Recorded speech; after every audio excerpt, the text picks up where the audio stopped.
امام حسین علیہ السلام کی خدمت میں ایک شخص آتا ہے اور آ کر کہتے ہیں کہ مولا کہ انا آسن ولا اصبر علی المعصیہ، میں گناہگار ہوں لیکن میں معصیت پر صبر نہیں کر سکتا، گناہ نہیں چھوڑ سکتا،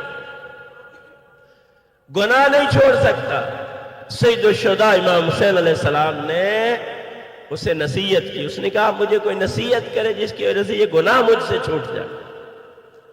امام حسین علیہ السلام فرماتے ہیں 5 کام کر لے تو پھر جتنے مرضی آئے گناہ کر لے۔ پہلا کام آپ نے فرمایا لا تاکل رزق واذنب ما شئت، اللہ کا رزق کھانا چھوڑ دے پھر جتنے مرضی آئے گناہ کر۔ آپ دیکھیں انسان کہاں یہ بھائی سکتے، سب خدا کا رزق ہے، سب خدا کا رزق ہے، ہوا خدا کا رزق ہے، پانی خدا کا رزق ہے۔ آپ دیکھیں کہ بعض ملکوں میں پانی کے مسائل ہیں، پینے کا پانی جو ہے نا وہ نہیں ملتا، دستیاب نہیں ہے، بعض پانی جو ہے وہ اصلاً زمینوں میں ختم ہو جاتے ہیں۔ باقی بھی سب رزق اللہ کا ہے، جو چیز بھی زمین سے اگتی ہے وہ خدا کی قدرت سے اگتی ہے، سب خدا کا رزق ہے۔ اور رزق فقط یہ مادی رزق نہیں ہے، مانوی بھی رزق ہوتا ہے، علم بھی رزق ہے، دعا کی توفیق بھی رزق ہے، مجلس امام حسین میں آنا بھی رزق ہے، یہ بھی رزق ہے۔ یا اچھی بات سننا یہ بھی رزق ہے۔ امام حسین علیہ السلام کے غم میں گریہ کرنا یہ بھی رزق ہے۔ تو رزق بہت وسیع ہے۔ کہا اللہ کا رزق کھانا چھوڑ دے پھر جتنے مرضی آئے گناہ کرنا۔ پھر دوسرا کہتا مولا یہ تو نہیں ہو سکتا، کہا اخرج من ولایت اللہ واذنب ما شئت، اللہ کی حکومت سے نکل جا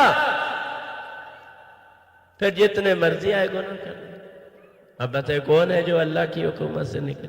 وَلَا يُمْكِنُ الْفِرَارُ مِنْ حُكُومَتِكَ، پروردگار تیری حکومت سے کون بھاگ کے باہر جا سکتا ہے؟ جدھر بھی جائیں گے خدا کی حکومت ہے، خدا کی سلطنت ہے، خدا کی ولایت ہے۔ تو جب اللہ کی حکومت سے تم نہیں نکل سکتے پھر اس کی کیوں نافرمانی کرتے؟ کہا یہ تو مولا نہیں ہو سکتا۔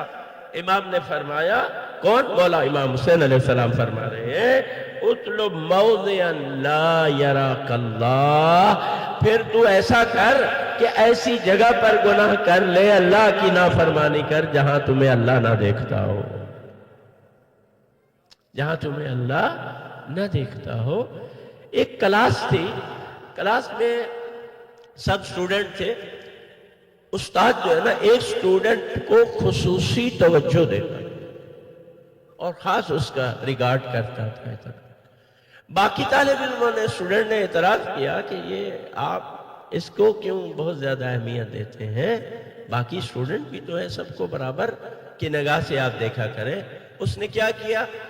اس نے ایک دن سب سٹوڈنٹ جو کلاس میں تھے ان کو پرندے دیے، کبوتر دیے، کوئی اس طرح کا پرندہ، کہا کہ کل اس کو ذبح کر کے لے کے آنا، لیکن ایک شرط ہے، ایسی جگہ ذبح کرنا جہاں تمہیں کوئی نہ دیکھتا۔ دوسرے دن جب آئے تو سب کے ہاتھوں میں ذبح شدہ وہ پرندے تھے، لیکن وہ جو ایک چہیتا تھا استاد کا، اس کے ہاتھ میں وہ زندہ پرندہ تھا۔ تو لڑکے لگے اس کو مذاق کرنے کہ دیکھو تمہیں کوئی جگہ نہیں ایسی ملی، یا یہ ذبح نہیں کر سکتا، اس کو ذبح کرنا نہیں آیا، یہ جو بھی جیسے آپ سمجھتے ہیں کہ۔ تو جب کلاس لگی تو کہا کہ اسی سے پوچھتے ہیں کہ تم نے ذبح کیوں نہیں کیا؟ تو اس سے جب پوچھا بھئی جب سب ذبح کر کے لائے ہیں تو تم نے کیوں نہیں ذبح کیا؟ کہا سر آپ نے ایک شرط لگائی تھی نا کہ جہاں کوئی نہ تمہیں دیکھتا ہو، میں جس جگہ پر بھی گیا ہوں جہاں بھی میں نے دیکھا میں نے کہا خدا مجھے دیکھ رہا ہے۔ اللہ اکبر۔ تو یہ دیکھیں یہ جو تصور ہے نا ہمارا کہ خدا ہمیں دیکھ رہا ہے، اگر یہ ہمارے ایمان کا حصہ بن جائے، کہتے تو ہیں ہم لیکن ہمارا اس پر باور نہیں ہے، ہم ہر جگہ پر ہوں، سوتے ہوں، جاگتے ہوں، جاب پہ ہو، کام کر رہے ہو، گھر میں ہو، جہاں کہیں بھی ہو، اللہ کی بارگاہ میں، خدا کی بارگاہ میں۔ امام نے فرمایا کہ ایسی جگہ پر چلے جاؤ جہاں تمہیں کوئی نہ دیکھتا ہو۔ کہا مولا یہ بھی نہیں ہو سکتا۔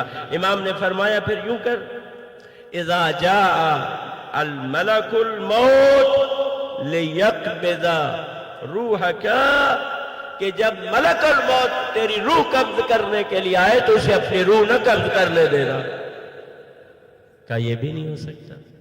اچھا پھر یوں کرنا، جب قیامت والے دن فرشتے تمہیں جہنم میں ڈالنے لگے تو وہاں جہنم میں جانے سے انکار کر دینا۔ کہا یہ بھی نہیں ہو سکتا۔ امام نے فرمایا کہ جب تو اللہ کا رزق کھاتا اور اس کو نہیں چھوڑ سکتا، اللہ کی سلطنت سے بھی باہر نہیں جا سکتا، اللہ سے تم چھپا نہیں سکتے اپنے آپ کو، موت کو اپنے سے ٹال نہیں سکتے، جہنم جانے سے انکار نہیں کر سکتے، پھر کس بل بوتے پر تم گناہ کرتے؟ یہ ہے الصبر علی المعاصی۔